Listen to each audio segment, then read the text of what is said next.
Hi everyone! So ayan, si Ona naman at saka may nagtanong sa atin kung paano ba maglagay ng hyperlink sa ating PowerPoint presentation para magkaroon tayo ng interactive na presentation. By the way pala, pwede natin itong gawin sa ating Canva or sa ating PowerPoint. So sa Canva tayo gagawa.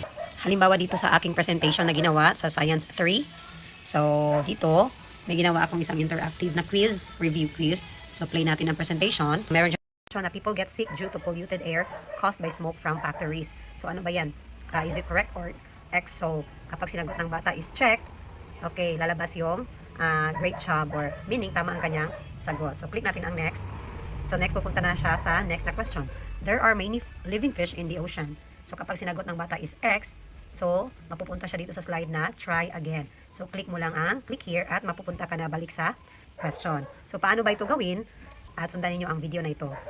Okay, so balik tayo sa ating presentation. So by the way, pwede pala ito sa Canva kapag i-share mo na siya at gawing PowerPoint offline, pwede namang maging offline dyan sa ating Canva, ay still magkakaroon pa rin ito ng hyperlink.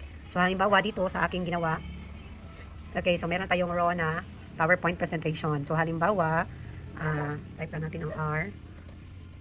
Question natin dyan is the share a male or female? Palitan natin ng font ng elements na check. Pwede rin true or false, o ganyan. So ito yung ginamit ko. Yan lang, red button. Okay, next natin gawin ay kuha din tayo sa elements ng good job. So halimbawa lang gamit ko try again. So halimbawa, ang tanong is teacher share a male or female? So ito, slide 1. Right click lang tayo at may lalabas na link, and then kung tama ang sagot, punta ka lang sa slide 2 kasi nandito sa slide 2 ang tamang sagot, and then we have click the X sa slide 3. Yan, then click done. Okay, so duplicate natin yung question sa next page. So ayan na, so halimbawa yan, so click natin, check, okay, good job. So wala siyang kung ipipindutin mo ay susunod ang try again. So, kailangan nating lagyan ng button. Next button. So, ito yung ginamit ko.